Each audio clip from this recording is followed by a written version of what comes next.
자, 지금부터는 문학 갈래 이론 배울 텐데, 첫 번째, 시문학 이론, 시 이론을 배워봅시다. 교재는 30페이지 되겠고요. 자, 일단 시의 정의부터 한번 갑시다. 예, 밑줄 한번 쳐줘요. 인간의 사상과 정서를 상상력 발휘하여 함축적이고 운율적인 언어로 압축하여 표현한 문학, 이걸 우리는 시라고 부릅니다. 2번 시의 3대 요소. 첫 번째, 음악적 요소의 운율 동그라미. 순수 시에서 중시돼요. 2번 회화적 요소. 회화라는 게 이제 그림을 얘기하는 건데, 시가 이제 그림처럼 느껴지는 요소인데, 심상 동그라미. 이미지라고도 하고요. 주지시, 회화시에서 중시돼요. 3번 의미적 요소, 주제 동그라미. 바로 지은이의 정서와 사상을 얘기하는 것으로서 관념시나 철학시에서 중시돼요. 그래서 운율, 심상, 주제 세 가지를 우리는 시의 3요소다 이렇게 얘기합니다. 3번으로 가요. 시의 운율, 운율의 개념 1번 밑줄. 운율이란 본래 운과 율을 합한 말로서 아분과 율격을 동시에 지칭하는 용어이다. 운율이 영어로 리듬이라고 얘기하는데 운의 리메와 율의 메트레가 합쳐진 말로서 운이라는 것은 자음음의 규칙적 반복에 의한 리듬이고 율이라는 것은 음의 고저장단 강약의 주기적 반복에 의한 리듬을 말합니다. 중요한 거 아니고. 2번 운율의 요소 5가지 있다. 첫째, 동음 반복. 특정한 음은 자음 모음이 반복함으로써 생겨나는 운율이에요. 자음 반복에 갈래갈래 갈린길 길이라도 김소월의 길이라는 시인데 자음 기역이 반복돼요. 열리열리열리 시영열리열라 청산별곡 후렴구인데 자음 리얼이 반복되고요. 운율 형성하죠.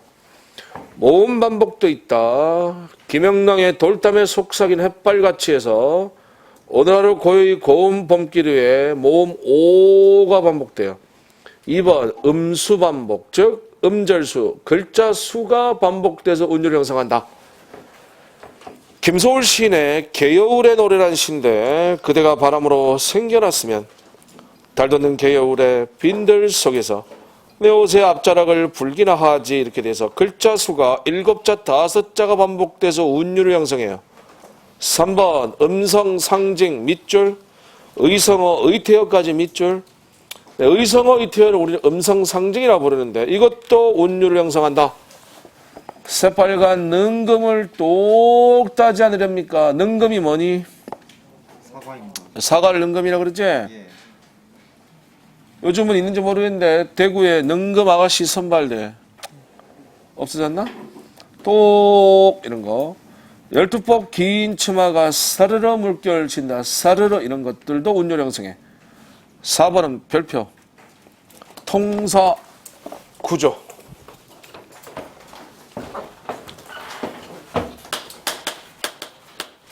요 말부터 이해하자. 우리 문법 시간에 통사론이라고 배우는데 통사는 문장을 얘기하는 거야.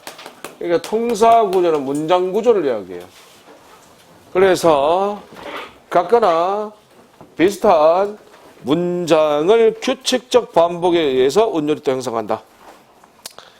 윤동주 시인의 별에는 밤인데 쉬 아침이 오는 까닭이요 내일 밤이 남은 까닭이요 아직 나의 청춘이 다하지 않은 까닭입니다. 그래서 까닭이요 까닭이요 까닭입니다. 밑줄 닫혀. 요런 비슷한 문장 구조가 반복돼서 운율이 역시 형성돼요. 이런 것을 우리는 통사 구조 반복으로 인해 생겨난 운율이다라고 말해. 알겠죠? 주목. 이것도 문학 문제 풀다 보면 이런 말들 많이 등장해. 뭐 통사 구조가 반복됐다 이렇게 얘기하면 같거나 비슷한 문장 구조가 반복된 것이나 라고 이해하시면 돼요. 알겠죠? 여기서 한 개 더. 다시 앞쪽 페이지로 와요. 30페이지. 맨 아래쪽을 봐주세요. AABA 구조라고 있어. 별표. 여기 봐라. 요건 좀 알아둬야 돼. BA 구조. B를 강조하기 위해서 A를 일정하게 반복시켜. 일명 아바 구조라고 부르는데 따라해. 아바 구조. 이것도 통사 구조의 반복이야, 결국. 이것도 통사 구조가 반복돼서 이 또한 운율이 형성되고 있는 거야. 운율이 형성되고 있는 것이다. 월학에서 많이 써요. 주모. 여기 봐. 우리 일상 언어 생활에서도 ABA 구조가 많이 쓰이거든. 응? 배고파, 배고파, 정말 배고파. ABA. 돈 없어, 돈 없어, 정말 돈 없어. 외로워, 외로워, 정말 외로워. 합격, 합격, 공무원, 합격. 이런 게 전부 다 ABA 구조. 알겠지? 이런 게 문학에서 쓰이는 거야, 시에서. 자, 지금부터 예를 들면, 잘 들어. 김소월 시인의 산유화라는 시가 있는데, 꽃이 피네, 꽃이 피네, 가을, 봄, 여름 없이 꽃이 피네. ABA 구조야. 운율 형성하는 거야. 박두진의 해라는 시를 보면, 해야 쏟아라, 해야 쏟아라, 말갛게 고운 얼굴 해야 쏟아라. ABA 구조로 운율 형성해. 고전문학에도 써요. 가시리 보면, 가시리, 가시리 있고, 버리고, 가시리 있고, ABA 구조.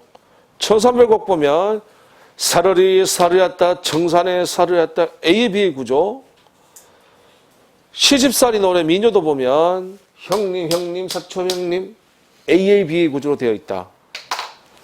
AABA 구조 사용해서 이 또한 운율 형성합니다. 율격 구조를 이루고 있어요. 알겠습니까? 나는 분명히 말했어. 중요하다고. 알겠어요? 따라하세요. 아바 구조. 그러면 이거는 지문에서 확인하면 되겠지? 선택지도 확인하면 되겠지?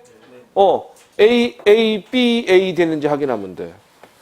그런 것이 아닌 것은 이렇게 물으면 굉장히 쉽게 문제 풀 수 있는 문제가 돼야 돼. 알겠습니까? 예문은 거의 정해져 있다. 책에 나온 예문 다 얘기했어요. 그런 것들이 AABA 구조, 아바 구조 형성돼 운율 형성되고 있는 대표적인 작품이다. 이 얘기입니다. 알겠습니까? 원위치. 5번 음보 반복. 음보 동그라미 한번 쳐. 끊어지는 소리 마디 되겠어요. 주모.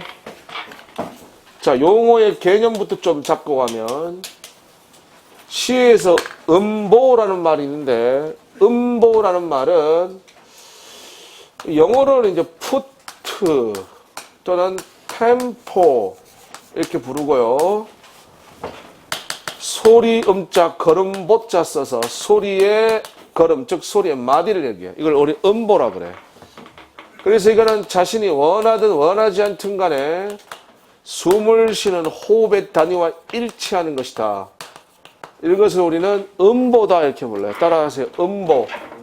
이것이 반복되는 것도 운율을 형성하게 돼. 예를 봐요. 자, 미녀, 미량, 아량 되겠는데요. 이거 누가 읽어도 대한민국 사람이라면 세 마디씩 끊어 읽게 돼 있어. 날 좀 보소, 날 좀 보소, 날 좀 보소. 동지섣달 꽃 본 듯이 날 좀 보소. 아리아리랑 쓰리쓰리랑 아라리가 났네. 아리랑 고개로 날 넘겨주소. 그렇게 이렇게 돼 있죠. 삼음보의 운율이 형성되고 있는 겁니다. 알겠습니까? 네. 이런 것을 우리는 음보다 이렇게 얘기합니다. 다음 3번 운율의 갈래 별표 주모. 시의 운율은 크게 두 가지가 있는데 외형율이 있고 내재율이라는 게 있어요. 그런데 이 내재율은 그렇게 중요한 게 아니야. 시의 내면에 존재하는 주관적인 운율이고 중요한 건 외형률이 중요한데 이것이 겉으로 드러난 운율의 정형률이 되겠다. 그래서 중요한 거는 이 외형률의 네 가지가 있다는 것이지. 요 놈을 이제 우리가 알아두는 게 중요하다. 일단 타이틀만 적고 자세히 하나씩 보면 첫 번째 음위율이에요. 음위율. 두 번째 음성율이야. 세 번째 음수율이 되겠고요. 네 번째 음보율이 있어요. 이렇게 네 가지가 외역률의 네 가지야. 요거는 개념을 알고 있어야 돼. 일단 타이틀 따라 읽고 하나씩 자세히 봅시다. 따라요. 음위율, 음성률, 음수율, 음보율. 하나씩 봅시다. 책 봐요. 첫 번째 음위율, 위자의 동그라미. 그리고 줄쳐 일정한 위치에 일정한 음이 반복. 이것을 이제 뭐라고 얘기하는가 하면 끝에 보면 아분이라 그래요. 따라 아분. 영어로는 뭐라 그러는가 하면 라임이라 그래. 영어로는 라임이라고 얘기한다. 라임이라고 들어봤니? 들어봤다고 해줘요. 라임을 형성한다 이렇게 얘기하지. 이 영어로는 라임을 얘기하는 건데 일정한 위치에 일정한 음이 반복되는 거. 이것이 바로 음위율이야. 세 가지가 있다. 첫 번째, 두운 첫머리가 반복되는 거야. 두 번째, 요운 가운데 중간이 반복되는 것이다. 가군 끝말 끝이 반복되는 것을 가군이라고 그래. 여기 봐. 머리 아프면 무슨 통? 머리 두자. 첫머리가 반복되는 거 두운이야. 허리 아픈 거 무슨 통? 요통 허리 요자. 중간이 좀 반복되는 거야. 다리 아픈 거 각기병이라고 있는데 다리 각자야. 끝이 반복되는 건 가군이라고 불러요. 정리. 음위율은 위치 반복이다. 그래서 두운, 요운, 가군 세 가지가 존재해. 그런데 실제 시에서 두운과 요운은 거의 쓰이지 않고요. 실제 시에서 쓰이는 건 주로 뭐가 쓰인다? 가군. 끝이 반복되는 가군이 실제 시에서 사용된다. 라고 보시면 됩니다. 아시겠죠? 그 밑에 얘가 나오는데 그 얘는 좀 이따가 한꺼번에 말하고요. 두 번째로 갈게요. 음성률. 이거는 X 표시. 음의 고조, 강약, 장단, 억양 등으로 운율 형성하는 건데 우리나라 주모, 우리 말 자체가 이런 특징이 없죠. 우리말에 강세, 억양 없죠? 고저 없죠? 그러니까 이건 우리말 자체가 없는 특성이기 때문에 우리나라 시에는 없어, 음성률은. 이거는 영어는 강세, 억양이 있다, 그치? 영어로 된 영시나 중국어는 성조, 소리, 높낮이, 고저가 있단 말이야. 중국어로 된 한시 같은 데서 나타나지 우리나라 시에는 없다.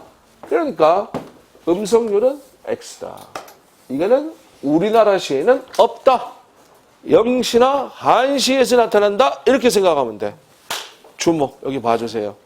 그러면 문학 시험 문제에 운율의 특성 어쩌고 저쩌고 나오는데 음성률 나왔다. 무조건 틀린 거. 라고 보면 돼. 왜? 우리나라 시에는 없는 운율의 특성이니까. 알겠죠? 네. 세 번째 갈게요. 음수율의 수 동그라미. 요거는 음절수. 즉 글자 수가 반복돼서 운율이 형성되는 거야.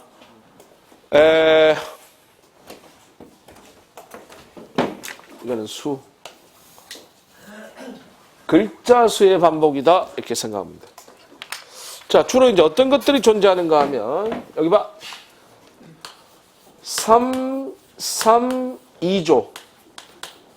그러니까, 세 글자, 두 글자가 반복되는 거야. 이런 거에 어떤 것들이 있는가 하면, 대표적인 작품이 가시리. 가시리 있고, 세자, 두자야? 청산별고 살을 얕다. 세자 두자 반복돼. 알겠어요? 그 다음에 여기 이제 3이 되기도 해. 사사조 또는 삼사조라고 얘기하는데 세자 네자 또는 네자 반복이라고. 이거는 시조나 가사문학에서 사사조 또는 삼사조 반복이 나타나. 여기 봐. 이 몸이 죽고 무엇이 될고 하니 시조입니다. 세자 네자 반복되고 있어요. 그치? 강호에 병이 읊어 중림에 누웠더니 관동별고 가사야. 세자 네자 반복되고 있어. 이와 같이 시조나 가사는 세자 네자 또는 네자가 반복된다고. 이걸 사사조 삼사조라고 이야기해. 그 다음 7, 5조 7자 5자가 반복된다. 이것을 우리는 민요조다 이렇게 얘기하는데 민요 같은 민요조에서는요 7자 5자 반복이 드러나고 있어요. 알겠습니까? 그래서 음수율에 저런 것들이 있다라고 보시면 되겠어요. 다음 음보율 음보 동그라미. 아까 음보에 대해서는 설명을 했고요. 소리의 마디가 반복되는 건데 이 음보율은 딱 2가지가 존재해. 2가지가 존재하는데 삼음보, 사음보 이렇게 2가지가 있어요. 선생님 이음보 그런 건 없고 오음보 그런 것도 없고 삼음보 아니면 사음보야. 3마디 또는 4마디가 반복되는 것이다. 알겠니? 요거 특징 알아야 돼. 근데 오른쪽 알맹이 맨 밑에 하단을 봐주세요. 자, 삼음보의 특징 밑줄. 동적이고 경쾌하다. 그래서 고려가요, 민요, 전통시에서 나타나. 사음보 밑줄. 정적이고 안정감이 있다. 시조나 가사문학에서 나타나. 자, 3번은 고려시대 문학, 고려가요, 그 다음에 민요, 전통시에서 3번가 나타난다. 4번은 4마디가 반복되는 것으로 시조, 그 다음에 가사문학에서 4마디 반복되는 4음보가 반복된다. 여기 봐. 시조 4마디 반복되는 4음보야. 가사문학도 4음보가 반복돼서 4음보가 연속적으로 나와서 가사를 4음보 연속체라 그래. 에? 또 관동별곡 예를 들면 이 몸이 강호에 병이 읊어 중림에 누웠더니 4음보죠. 관동 800리 방면을 맡기시니 또 4음보죠. 4마디씩이 계속 반복되는 거야. 북치기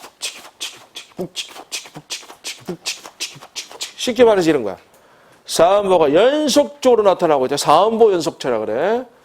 그래서 3음보 쓰인 게 뭐고 4음보 쓰인 게 뭔지 아셔야 됩니다. 알겠어요? 고려시대 문학 고려가요는 3음보. 조선시대에 있었던 시조가사는 4음보. 알겠죠? 여기서 우리가 또 하나 알아듣기 존재하는데 그러면 이 말이지 알아야 돼. 전통적 율격, 전통적 리듬이라는 게 있는데 2가지를 말하면 돼. 먼저 여기서 보면 음수율에서 7호조가 민요라고 얘기했습니다. 그렇죠?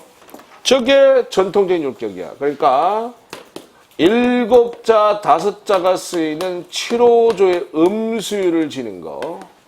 그 다음에 3마디씩 끊어지는 3음보가 여기 지금 민요 전통시 3음보라고 그랬어요. 3음보의 음보율을 지닌 거. 이런 것을 우리는 전통적인 율격이다. 전통적인 리듬이다 라고 부르는 겁니다. 알겠습니까? 주목. 여기 봐. 한국인이 좋아하는 전통적인 행운의 숫자가 뭐예요? 7은 서양적인 거야. 그건 럭키 세븐은 서양이죠. 777 센터에 있으면 대박 나지. 그건 서양이고, 나라마다 민족마다 좋아하는 그런 숫자들이 있습니다. 한국인이 좋아하는 행운의 숫자, 한국인들이 좋아하는 숫자는 바로 3이야. 뭐라고? 3입니다. 3이야. 왜 3이냐? 우리의 문화 속에는요, 3이라는 숫자를 우리 한국인들이 가장 좋아해요. 네. 일단 밥상. 아기 돼지 몇 행제? 3형. 3행제. 가위바위보 해도 몇 판? 3, 3판. 오죽하면 기분 좋고 좋다를 얘기할 때 3 하다 이렇게까지 말을 해. 민족 대표 몇 명이야? 33. 33인. 알맹이국어 최종전과 파이널 찍기 특강 교재 이름이 뭐예요? 3. 일부러 맞춘 거예요. 3자 행운의 숫자여서 행운을 주기 위해서. 기획 의도가 있어요. 제가 만든 책인데 333이에요. 일부러 행운의 숫자 3에 맞춘 거야. 알겠습니까? 네. 한국인이 선호하는 행운의 숫자는 3이다. 전통적인 숫자는 3이란 얘기야. 그래서 삼음보가 우리의 전통적인 율격이라고 그래요. 사음보 아닙니다. 아시겠죠? 네. 한국인들 4란 숫자 좋아합니까? 무슨 사? 죽을 4. 죽을 사자 그래서요. 사자 무지하게 싫어하는 민족이에요. 해외여행 나가보면 아는데 한국에만 있는 아주 독특한 문화가 하나 있는데 엘리베이터 타면요. 4를 F로 표기하는 이상한 나라예요. 4란 숫자 워낙 싫어해서. 호텔 같은 데 가면요. 601호, 602호, 603호 있고 604호는 없다. 605호로 가. 4자 무지하게 싫어해. 핸드폰 번호, 자동차 넘버 4자 들어가면 바꿔달라 그래요. 종합병원에 4층에 입원실 없다. 아파트 4층 분양 제한대. 4자 무지하게 싫어하는 민족이에요. 어? 프로야구 프로 축구 백넘버 4번 본 적 있어요? 없어. 44번 더 없어.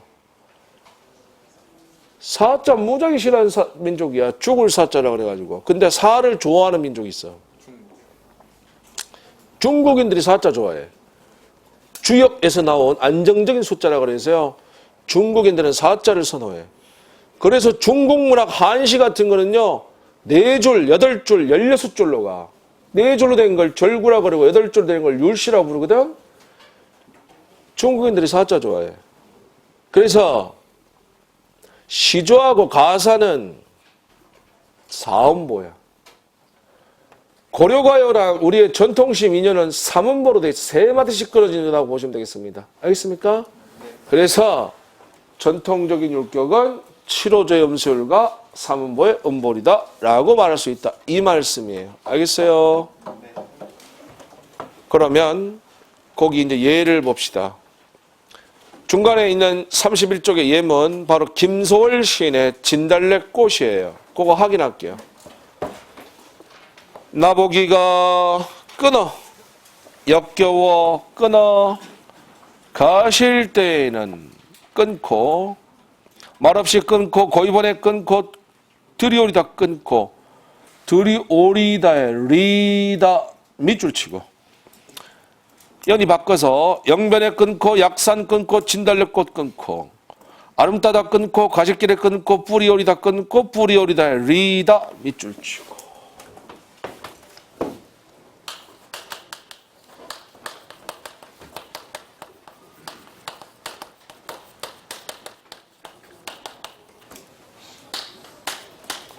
먼저 음수율 나타나나요?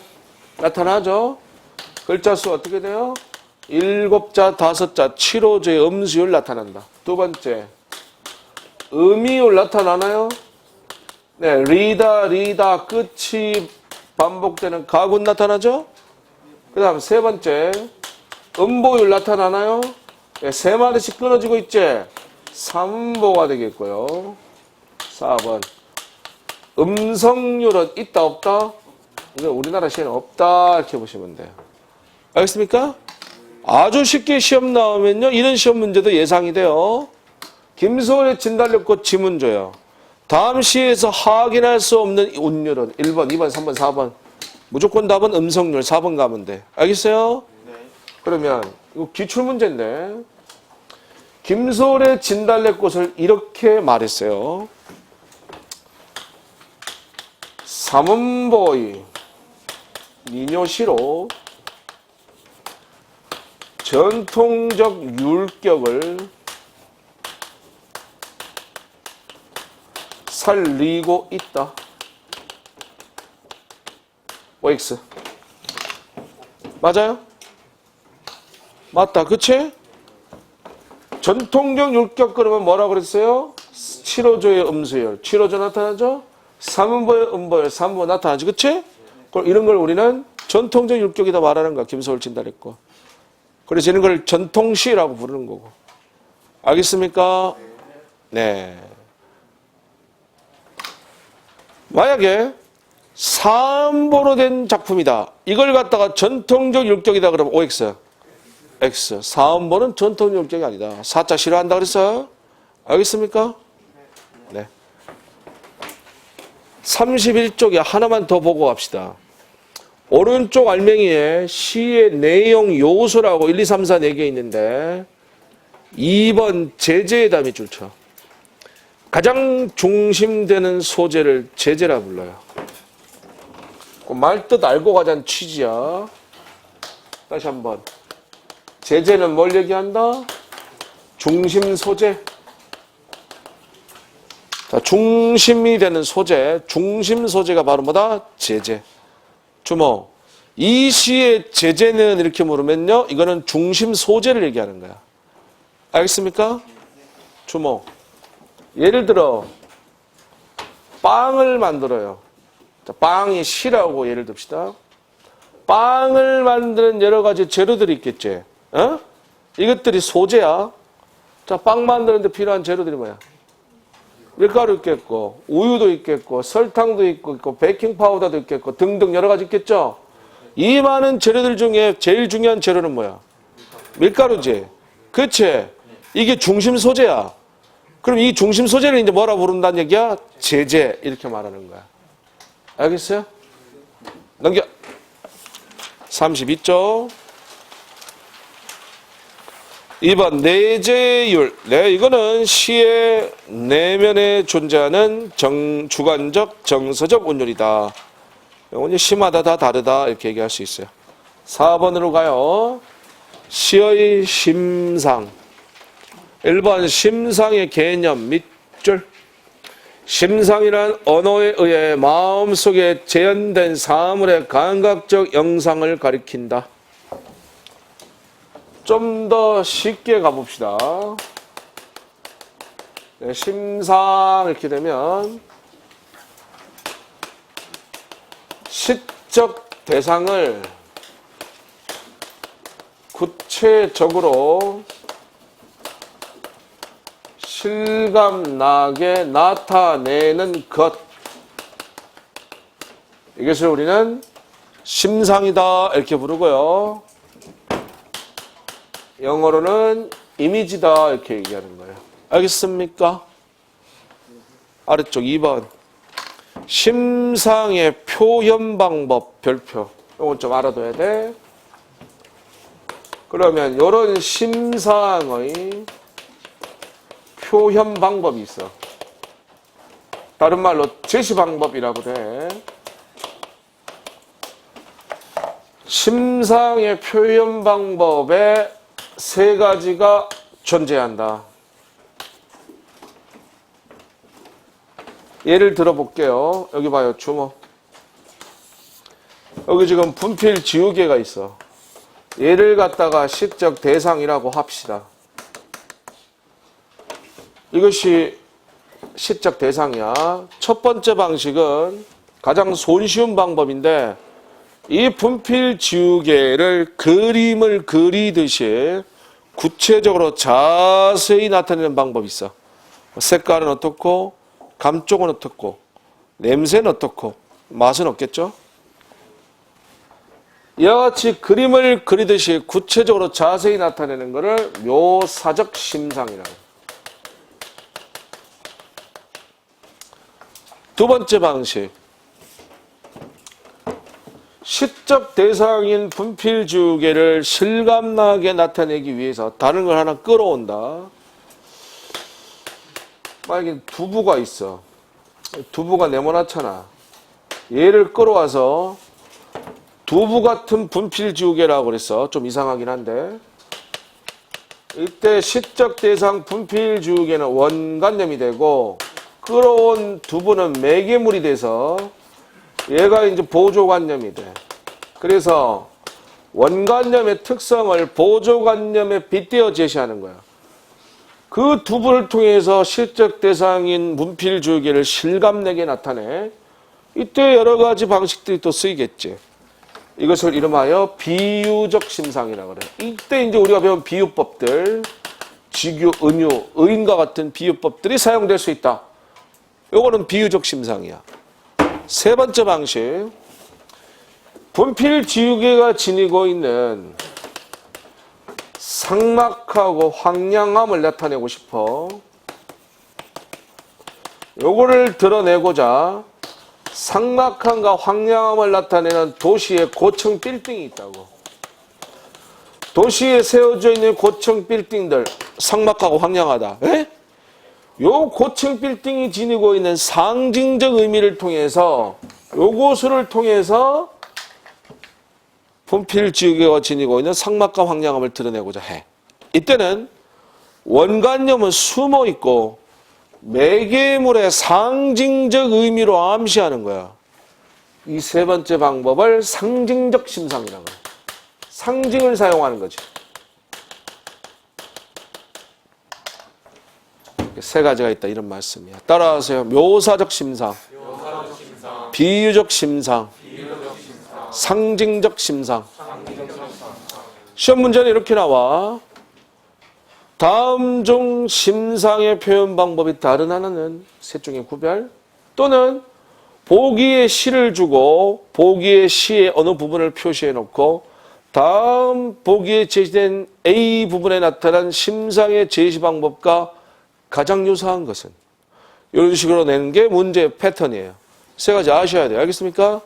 책 보고 예를 좀 봅시다. 1번 묘사적 심상. 김종길의 성탄제란 시예요. 빨간 숯불이 피고 외로이 늙으신 할머니가 애초에 찾아드는 어린 목숨을 지키고 계셨다. 한 장면이 연상됩니다. 그렇죠? 그림을 그리듯이 구체적으로, 여기서는 시각적 심상이죠. 자세히 드러내고 있어요. 이런 게 묘사적인 심상이야. 2번 비유적 심상. 구겨진 넥타이처럼 풀어진 길. 처럼이란 직유법을 써서 비유적 심상을 드러냈습니다. 한 개 더. 예문 하나 더 추가하면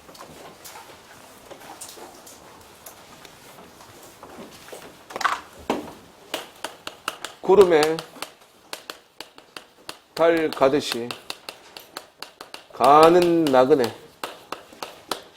박목월의 나그네란 시인데 여기서 드시란 역시 직유법을 써서 비유적 심상이 되겠어요. 3번 상징적 심상.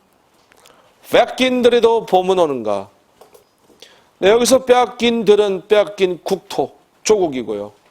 봄은 희망으로 조국 광복이 되겠어요. 봄이라는 희망의 상징적 의미를 통해서 드러내고 있어요. 이런 거는 상징적 심상이에요. 예를 하나 더 들면, 날이 흐리고 풀이 녹는다. 김수영 시인의 풀이란 시예요. 여기서 풀은 민중을 상징합니다. 민중을 상징해요. 이런 것들도 상징적 심상이라고 말할 수 있겠습니다. 알겠습니까? 다음 3번 심상의 종류. 1번 시각적 심상, 2번 청각적 심상, 3번 미각적 심상, 4번 후각적 심상, 4번 촉각적 심상. 이거 모르는 사람 없죠? 5가지 오각의 단일 감각이 되겠어요. 그것이 중요한 게 아니라 그건 당연히 알아야 되는 거고, 6번 별표, 요 놈이 중요해. 공감각적 심상이야. 요거는 이제 다음 페이지에 가서 자세히 배워봅시다. 33쪽 알맹이. 공감각적 심상과 복합감각적 심상의 별표 치고 정리합시다, 우리.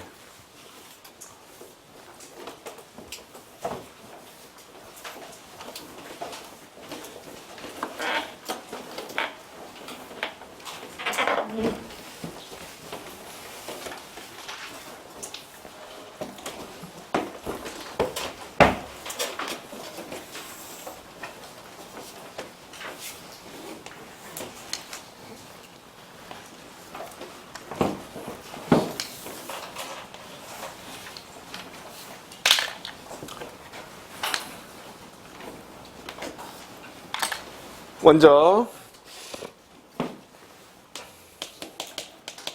단일 감각적 심상. 요거는 A만 제시. 하나의 감각만 제시된 거야.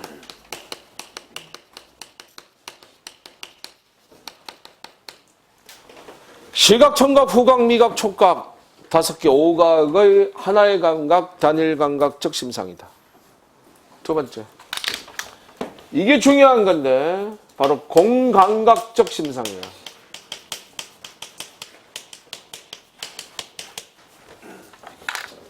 이것은 A하고 B 두 개의 감각이 있는데 A에서 B로 전이가 돼요. 이것은 감각의 전이라고 부릅니다. 중요한 건 이 말인데, 이 전이란 말이 중요한 건데,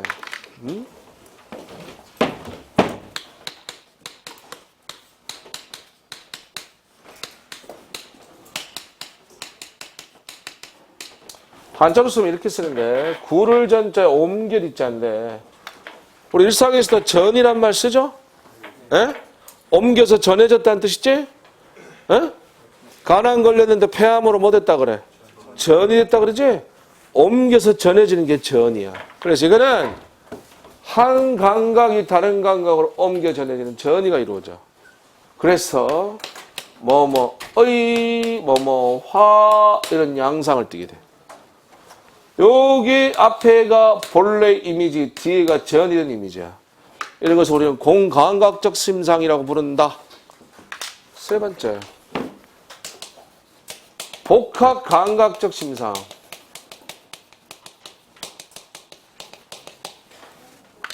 이거는 A 플러스 B가 되겠어요. 이것은 감각이 단순 나열이 된 거야. 중요한 건 이건 전이가 되지 않았다는 거지. 전이 되지 않고 A 플러스 B 플러스 C 이와 같이 감각이 단순 나열된 거.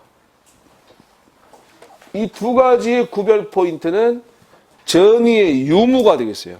전이 됐냐? 전이 되지 않았냐? 위에 거는 한 개만 있는 거고. 알겠어요? 지금부터 예를 들어봅시다.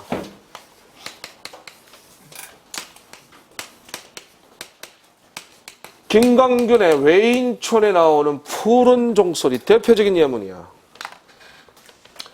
자, 푸르다는 거는 시각, 종소리는 청각. 종소리가 푸르게 느껴지는 거야. 전이가 됐지? 청각의 시각화, 공감각적 심상이다. 금빛, 게으른 울음. 정지홍의 향수에 나오는 역시 대표 구절인데 금빛은 시각, 울음은 청각. 역시 청각의 시각화로 공감각적 심상. 시에서만 나타나는 게 아니라 문학 전반에서 나타나, 소설에서도 나타나.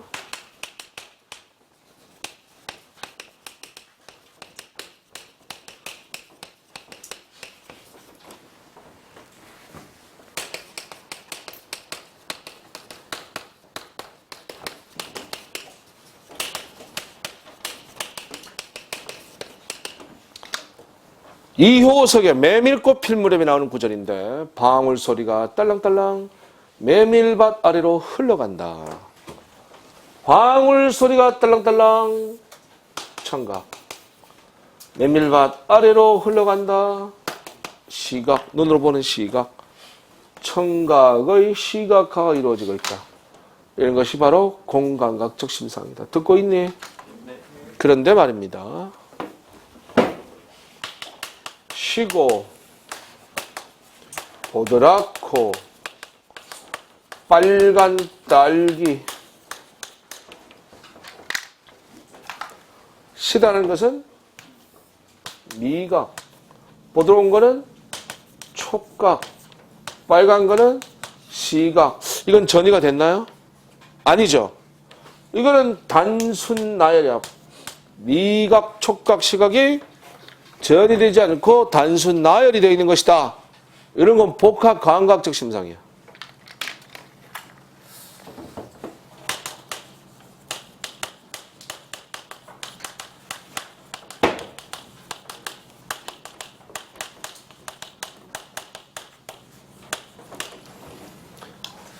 박목월의 나그네 술 읽는 마을마다 타는 저녁날. 자, 술 읽는다는 건 뭘까? 이 술이 발효하는 거거든. 냄새가 나는 거야. 후각. 타는 저녁날. 눈으로 보는 거지. 이건 뭐야? 시각. 전이 됐니? 아니지. 이것도 플러스지. 후각 플러스 시각에 이 또한 복합 감각적 심상.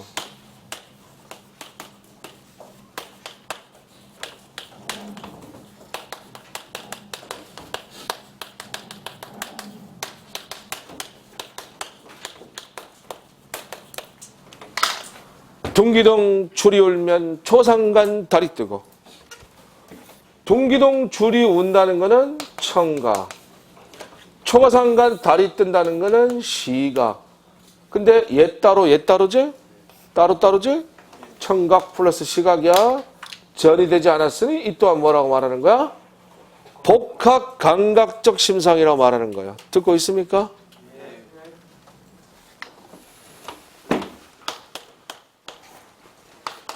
2020 지방직 구급시험에서 일행직 시험에서 이런 게 나온 적이 있었어요.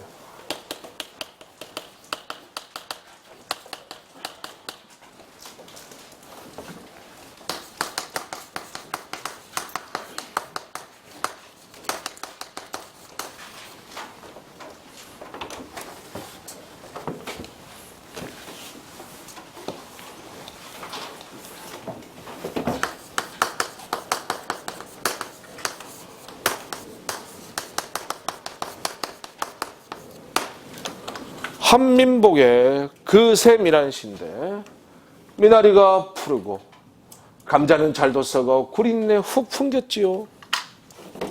미나리가 푸르다는 건 뭐야? 시가.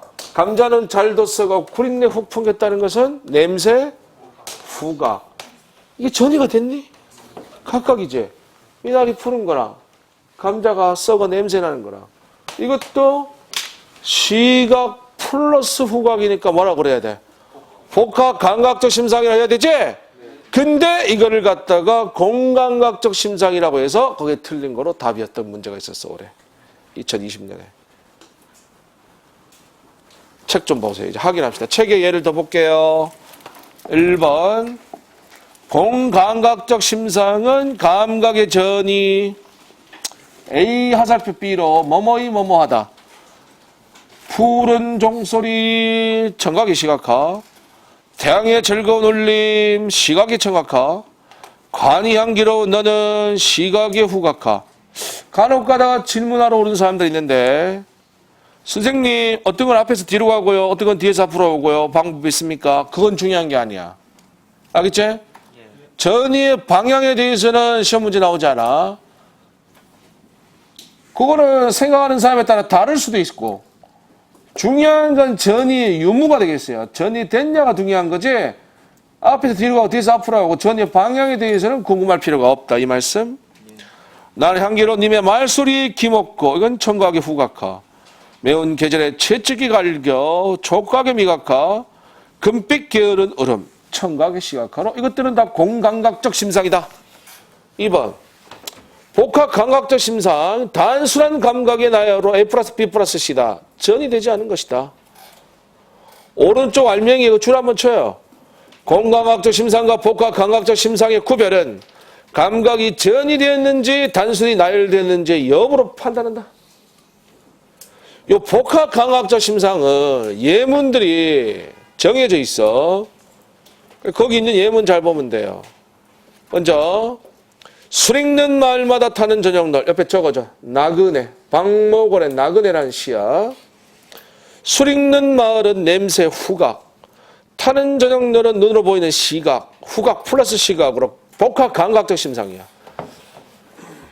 청양은 잔해지고 낙홍은 오세진다. 이 작품 뭐야 이거? 이거 뭐야?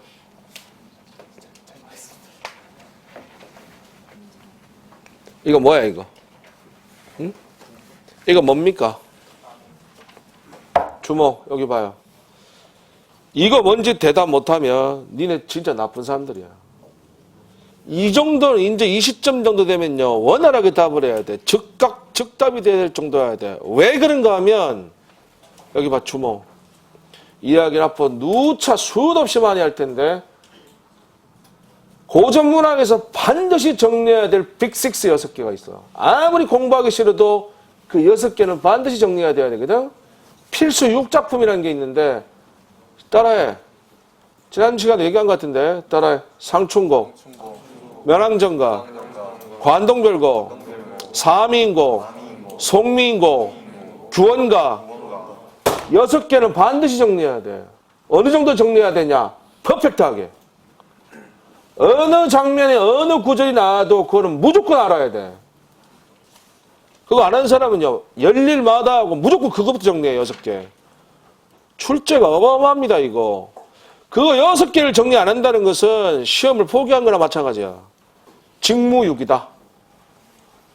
좀 과하게 얘기했는데 그 정도야. 알겠어요? 네. 필수작이에요. 그 6개는. 아무리 고전문학 공부하기 싫어도 그 6개는 정리해야 돼. 이거 상충곡입니다. 알겠습니까? 정극인의 상충곡이라는 구절이야. 청양 맑은 향기는 잔에 술잔에 지고 향기니까 후각이죠. 낙홍 붉은 꽃잎은 옷에 떨어진다. 눈으로 보이는 시각인데 후각 플러스 시각으로 역시 복합 감각적 심상이야. 그 다음 거 들을 째는 오래러니 본이란 논이다. 이건 뭐야? 아까도 나왔는데. 네, 정철의 관동별곡입니다. 귀로 들을 때는 우울의 천동소리다 그래서요 청각이고 눈으로 보니 눈이로다 그래서 시각으로 청각 플러스 시각이야. 이 또한 복합 감각적 심상 되겠습니다. 알겠습니까? 문제로 다뤄보겠습니다. 32쪽과 33쪽에 문제 2개 있어요. 시간을 2분 드릴 테니까 2문제 다 풀어봐요. 두 번째, 세 번째 듣는 사람들도 또 풀어봐요.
확인. 다음 시에 밑줄 친 부분과 같은 표현 방식이 나타나지 않은 것은 금빛 게으른 울음, 청각의 시각화로 공감각적 심상을 말하죠. 1번 윤동주 자아상, 파란 바람이 불고 밑줄. 여러분, 바람이라는 것은요, 피부로 느껴지는 촉각이야. 그래서 이건 촉각의 시각화야. 공감각적 심상. 2번 박남수 아침이지. 금으로 타는 태양의 즐거운 울림. 시각의 청각합니다. 공감각적 심상이에요. 3번 신동엽의 배 산의 언덕에. 이 시는 4.19 혁명 때 죽은 영혼들을 추모하기 위해서 쓴 시인데, 그리운 그의 모습 다시 찾을 수 없어도 울고 간 그의 영혼 들의 언덕에 피어날지. 청각 있나요? 후각 있나요? 미각 있나요? 촉각 없죠? 한 개 시각이라고 할 수 있겠지. 눈에 보이는 거, 그치? 이건 단일 감각적 심상이야. 하나의 감각 제시다. 4번 김광균 추일서정, 자악한 풀벌레 소리 발길로 차며. 그래서 청각의 촉각화로 공감각적 심상이다. 답은 3번이에요. 33쪽 문제. 금빛 게으른 울음을 우는 거. 예문은 똑같죠. 정종향수로 청각의 시각과 공감각적 심상. 1번 어느 집 담장을 넘어 달겨드는 이것은 치명적인 냄새라고 그랬어요. 후각의 시각화, 공감각적 심상. 2번 멍석이에 나란히 잠든 반들거리는 몸위로 살짝살짝 늦가을 햇볕발 디디는 소리. 이렇게 돼서 시각의 청각화, 역시 공감각적 심상. 3번 김종길의 성탄제란 시인데, 나는 한 마리 어린 짐승, 젊은 아버지의 서늘한 옷자락에 열로 상기한 볼을 말없이 부빈다고 했으니까 피부 감촉으로 느껴지는 거지. 촉각적 심상, 하나의 감각 제시야. 이건 단일 감각적 심상이야. 4번 전봉건의 피아노란 시인데, 피아노에 앉은 여자의 두 손에서는 끊임없이 10마리씩 20마리씩 신선한 물고기가 튀는 빛의 꼬리를 물고 쏟아진다 그랬어. 피아노는 소리니까 청각이지. 그 피아노 소리가 빛의 꼬리를 물고 쏟아진다고 했으니까 눈으로 보는 시각이죠. 청각의 시각화, 공감각적 심상이다. 답은 3번에. 여기 봐요. 주목. 이거 문제로 나오면 쉬울까요? 어려울까요? 어려워. 이거 시험 문제 결코 아니야. 이거 그거는 기출로 나왔던 거니까 봤던 거 풀었으니까 금방 알지만, 이거 처음 보는 시 갖다 놓고 공감각적 심상 구별하라 그러면요, 여러분 되게 어렵게 풀어야 될 문제야. 연습 많이 하셔야 됩니다. 이거 알겠습니까? 예를 많이 섭렵을 해둬야 돼요. 그러니까 이거 되게 어려운 문제가 될 것이다. 개념을 잘 잡고 이해하고 있어야 돼. 알겠죠? 다음. 잠깐 쉬었다 합시다.